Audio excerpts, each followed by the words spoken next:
आवाज आपकी, खबर हमारी। आप देख रहे हैं न्यूज 24 उल्लासनगर।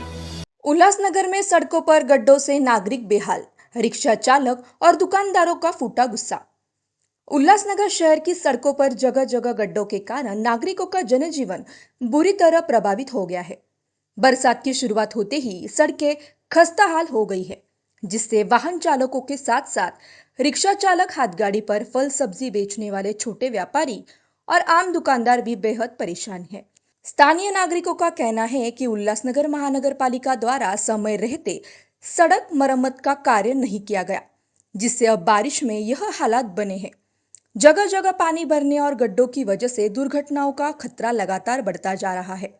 एक रिक्शा चालक ने नाराजगी जाहिर करते हुए कहा, रोजाना इन गड्ढों से गाड़ी टूटती है, मरम्मत का खर्चा अलग, कोई सुनवाई नहीं हो रही।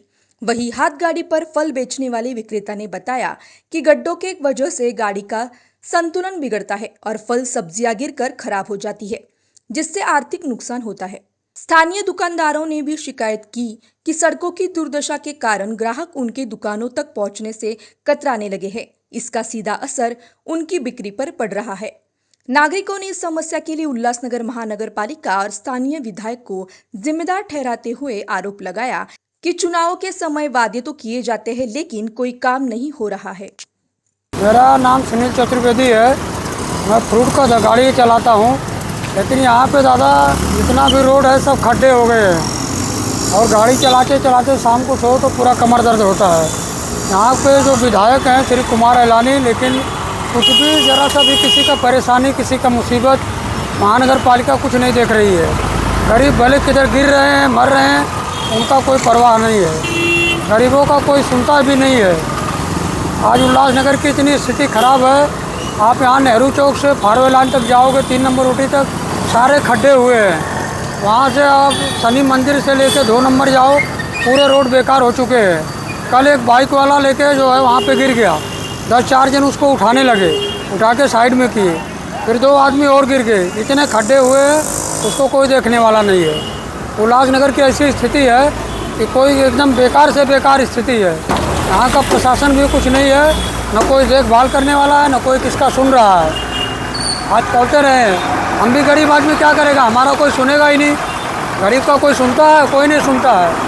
तो बड़े बड़े लोग का सुनवाई होता है, गरीब आदमी म्यूनसिपालिटी परेशान करती है और पार्टी 40 रुपये अलग लेती है, लेकिन कोई सुनवाई नहीं होता है। मगर महानगर पालिका आपसे रोजाना 40 रुपये ले रही है, मगर सड़क की व्यवस्था है कि नहीं है? सड़क की आवश्यकता चाहिए ना दादा, वो तो चाहिए। 40 रुपये हम तो रोज़ ले रहे हैं, तो सुविधा तो होना चाहिए ना। गरीब आदमी का गाड़ी उठाने के लिए अलग आते हैं, पन्नी के लिए अलग परेशानी। गरीब आदमी कहाँ जावे? गरीब आदमी को कोई नहीं सुनवाई करता, सारे रोड ख़राब हो गए। अभी भी मैं वहाँ से आ रहा है, आप तो देखे हुए होंगे हमको। कुमार एलानी का जो टाउन हॉल है शनि मंदिर के पास, उसके सामने इतने बड़े बड़े खड्डे हैं। आपने देखा ना अभी हमको आते हुए, गाड़ी अभी हमारी पलटी हो जाती, लेकिन वो खड्डे कोई देखने को तैयार नहीं है। क्या कहेंगे सर, वो प्रशासन को, ये शासन को सोचना चाहिए ना, यहाँ के गवर्नमेंट को, मतलब आई मीन नगर पालिका, महानगर वाले को है। क्या समस्या को आपको सामना करना पड़ता है? दिन भर का यही खड्डे का जो है, तो खुद भी तो सर इन्हीं रास्तों पे चलते हैं, हेलीकॉप्टर में थोड़े ही जाते हैं। दादा, आप शहर के सड़कों पे गाड़ी चला रहे हो, आपकी रिक्शा है, इस खड्डों की वजह से कुछ रिक्शा का नुकसान हो रहा है आपका? सीधी बात है सर इसमें। अरे सर, इसमें बोलने वाली कौन सी बात है? शरीर का भी थोड़ा ये होता है, गाड़ी का भी ये होता है, इसमें बोलने वाली कौन सी बात ही नहीं है ना सर। पालिका प्रशासन है या सत्ताधारी पार्टी, उससे आप क्या गुजारिश कर रहे हो? अरे सर, अभी मैं क्या बोलूँ सर, खुद भी तो, वो भी तो इन्हीं रास्तों पे चलते हैं ना, खुद भी तो आँख वाले हैं ना। आई मीन वो हेलीकॉप्टर में थोड़ी ही अप एंड डाउन करते हैं। उनको खुद को सोचना चाहिए कि डेली आम पब्लिक को, आम लोगों को क्या ये दिक्कत हो रही है।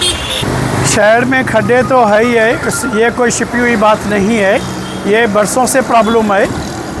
हर साल खड्डे होते हैं, फिर बढ़े जाते हैं, थुकपट्टी का काम किया जाता है टेंडर निकालने के लिए, फिर अगले साल वापस वही खड्डे हो जाते हैं, बारिश में खड्डे वापस हो जाते हैं। तो ये कोई नई बात नहीं है, ये बरसों से चलता आ रहा है। अभी हमारे आयुक्त मैडम आई है, मनीषा जी IAS ऑफिसर है, उनसे ज़रा उम्मीद थी कि भाई वो कुछ चमत्कार दिखाएगी, कुछ अलग काम होगा, लेकिन उनके आने से भी उनको फर्स्ट नंबर मिला हुआ है महापालिका को, हमारे उल्लासनगर की महापालिका को पूरे महाराष्ट्र में फर्स्ट नंबर मिला हुआ है। पता नहीं फर्स्ट नंबर कैसे दिया गया है, दिखाई तो नहीं देता है वैसा काम।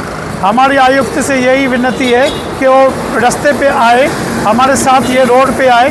हमने अपने रोड वाइडनिंग के लिए हम दुकानदारों ने, व्यापारियों ने 25-25 फुट लंबा दुकान हमने दिया हुआ है, उसके बाद भी रोड कंप्लीट नहीं बना है।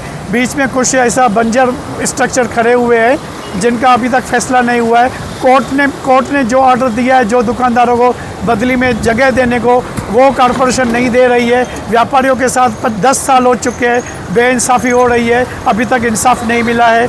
ये IAS ऑफिसर से हमको उम्मीद है कि वो व्यापारियों के लिए सोचेगी और जिन्होंने अपने दुकान दिए हुए हैं 100% जिनके दुकान गए हुए हैं, उनका जो खाने पीने का वादा हो गया है, उनके लिए इंसाफ करके उनको व्यवस्थित जगह देगी। शहर में बड़े पैमाने में खड्डे होने के कारण कुछ धंधों पे फर्क पड़ रहा है।